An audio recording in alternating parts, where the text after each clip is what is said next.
परमेश्वर का धन्यवाद हो इस अवसर के लिए जो परमेश्वर ने हमें दिया है कि हम परमेश्वर की उपस्थिति में बैठें और थोड़ा सा समय प्रभु के वचन को दें। मैं एक बार फिर से आपका स्वागत करता हूं प्रभु के वचन के अध्ययन में। परमेश्वर का अनुग्रह हमारे साथ है। आइए हम लोग प्रभु का वचन देखेंगे। मेरे साथ निकाल लें हम लोग गलातियों की पत्री 2 अध्याय का 17 और 18 वचन।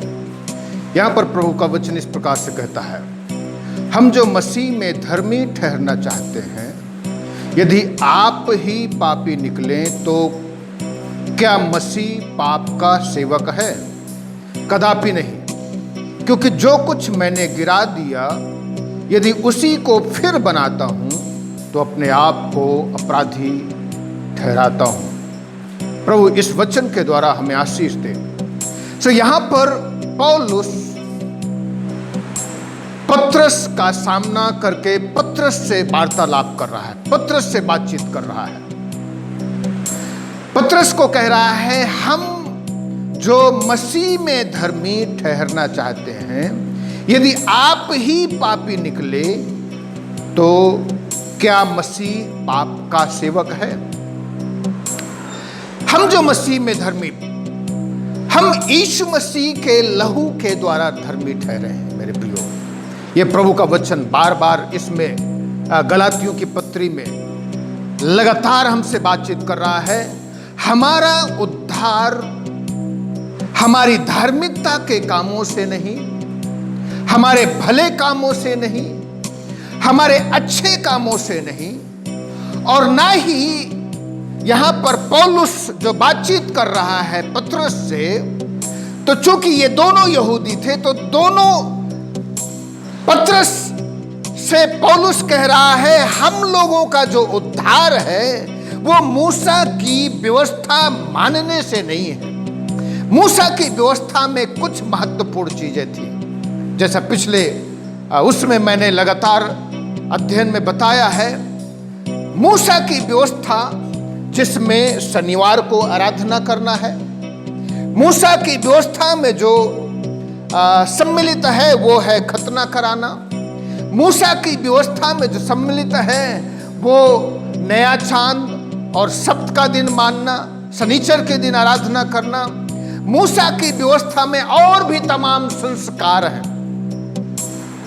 सो पौलुस कह रहा है, हम लोगों का उद्धार ये सब मानने से नहीं है।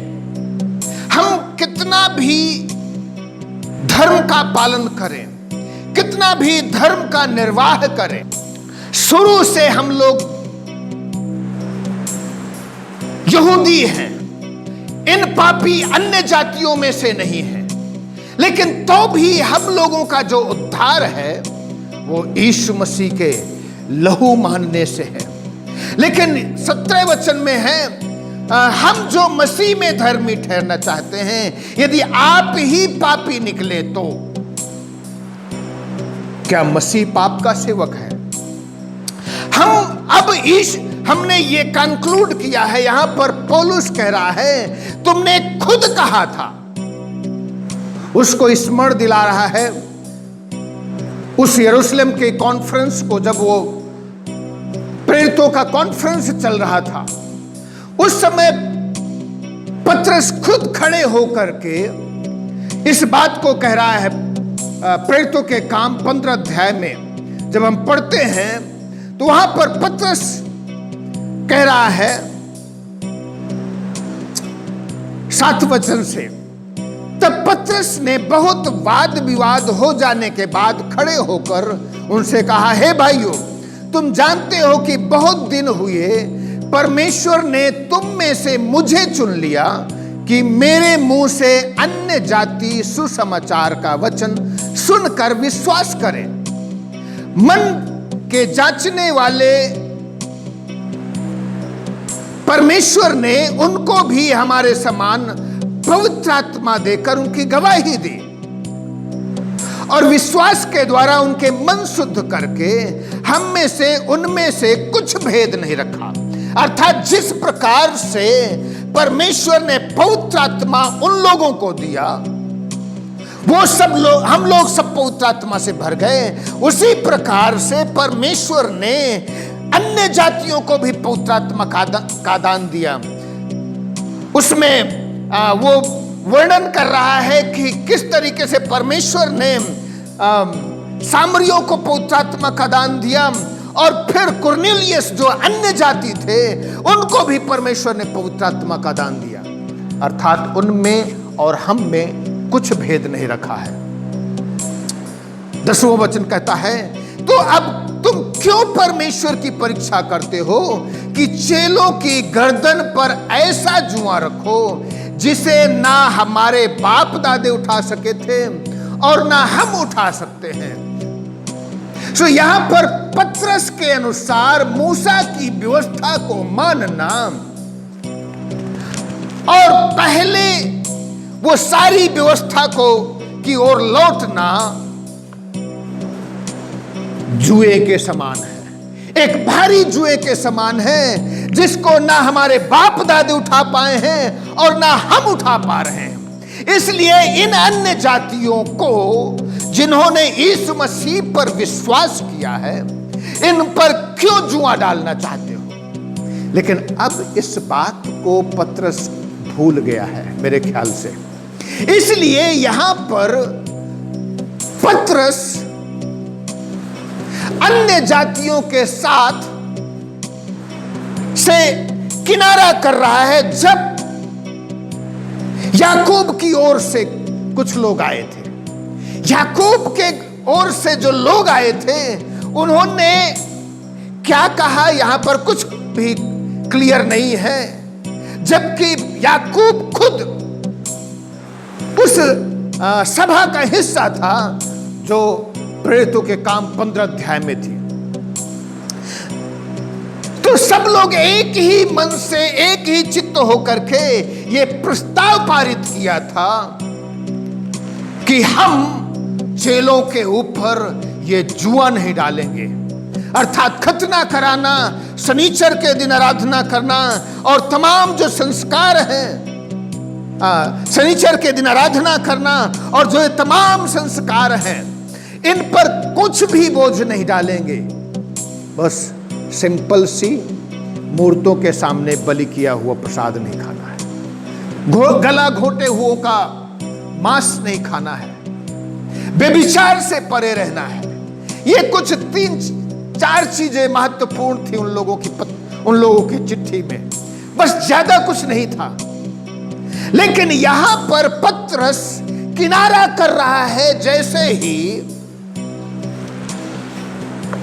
याकूब की ओर से जो लोग आए थे उनसे मिला। मेरे ख्याल से यहां पर पतरस की आदत सी बन गई थी बैकस्लाइड होना। पतरस सब बैकस्लाइड उस समय हुआ पहले जब उसने अंगीकार किया तू परमेश्वर का पुत्र मसीह है, लेकिन फिर कहता है परमेश्वर ना करे तुझ पर तुझे कोई मारे, जब यीशु मसीह अपने मृत्यु के विषय में कह रहा है। इसलिए यीशु मसीह ने कहा, शैतान मेरे सामने से दूर हो जा। तो शैतान का बहुत ही वो अच्छा फंदा था पतरस। शैतान बहुत जल्दी उसको अपने कब्जे में कर लेता था, लेकिन ये परमेश्वर का अनुग्रह था, उसको फिर से मन फिराने के लिए उसको बोलता था। तो उस समय फिर मन फिराया। उसके बाद जब सैनिक लोग उसको पकड़ने के लिए आए, पतरस पहला व्यक्ति था जिसने तलवार उठाया और उसको मारने के लिए औजार तलवार चलाया। फिर उसके बाद यीशु मसीह का 3 बार इनकार किया, मैं नहीं जानता। उसके बाद यीशु मसीह जी उठा और वो अपने पुराने धंधे में चला गया, मछली पकड़ने के लिए। तब यीशु मसीह वहां पर जाकर के उससे बोलता है, क्या तू मुझसे प्रेम करता है? अब ये अगली बार है जो पतरस बैकस्लाइड हुआ, जब याकूब की तरफ से लोग आए और वो किनारा करने लगा। वो अपने ही भाषण को, अपनी ही बात को, अपने ही डॉक्ट्रिन को भूल जाता था, अपने ही सिद्धांत को भूल जाता था कि उसने कब क्या कहा था। हम लोग भी मेरे प्रियो कई बार ऐसा है, हमारा स्वभाव ऐसा हो जाता है, हम कई बार भूल जाते हैं, हम कुड़कुड़ाने लगते हैं। थोड़ा सा समस्या आई हम कुड़कुड़ाने लगते हैं। इस्राएलियों के समान जैसे वो जंगल में कुड़कुड़ाने लग गए थे। परमेश्वर ने उनकी जरूरतों को पूरा किया, परमेश्वर ने उनके लिए चमत्कार के काम किए मिस्र में, लेकिन जैसे ही लाल समुद्र आया, पीछे दुश्मन की सेना थी, भूल गए, कुड़कुड़ाने लगे। परमेश्वर ने लाल समुद्र को दो भागों में बांटा, वो सूखे सूखे निकल आए, उनको पानी नहीं मिला, कुड़कुड़ाने लगे। परमेश्वर ने उन्हें पानी दिया, उसके बाद उनकी इच्छा हुई मांस खाने की, कुड़कुड़ाने लगे। तो एवरी मोमेंट, हर एक क्षण में उनका व्यवहार बन गया था कुड़कुड़ाना, बैकस्लाइड होना। और पतरस का भी ऐसा हो गया था। हमें अपने आप को जांचने की जरूरत है, कहीं हम ऐसे ही तो नहीं हो रहे, बैकस्लाइड तो नहीं हो रहे, हम फिर से व्यवस्था के कामों की ओर तो नहीं जा रहे जिसमें कि खतना करना और शनिचर के दिन आराधना करना, ये बहुत सारी चीजें सम्मिलित है मेरे प्रियो। हमें मन फिराने की जरूरत है। यीशु मसीह का वचन बताता है, 20 वचन बताता है, 18 वचन में, जो कुछ मैंने गिरा दिया यदि उसी को फिर बनाता हूं तो अपने आप को अपराधी ठहराता हूं। पतरस कह रहा है, यदि यीशु मसीह, पौलुस कह रहा है 17 वचन में, यदि आप ही पापी निकले तो क्या मसीह का। हम कई बार दूसरों के जीवन को देखते हैं, दूसरे ऐसा कर रहे हैं तो हम भी ऐसा करेंगे। अरे वो पाप कर रहा है, मसीह के विरोध में चला गया है, तो हम भी क्या विरोध में चलेंगे। और यदि अगर हम पाप कर रहे हैं और हमारा कोई रिश्तेदार जो मसीही है, बहुत पुराना क्रिश्चियन है, यदि वो पाप कर रहा है तो क्या मसीह पापी है? कदापि नहीं। मसीह पाप का स्वामी नहीं है। मसीह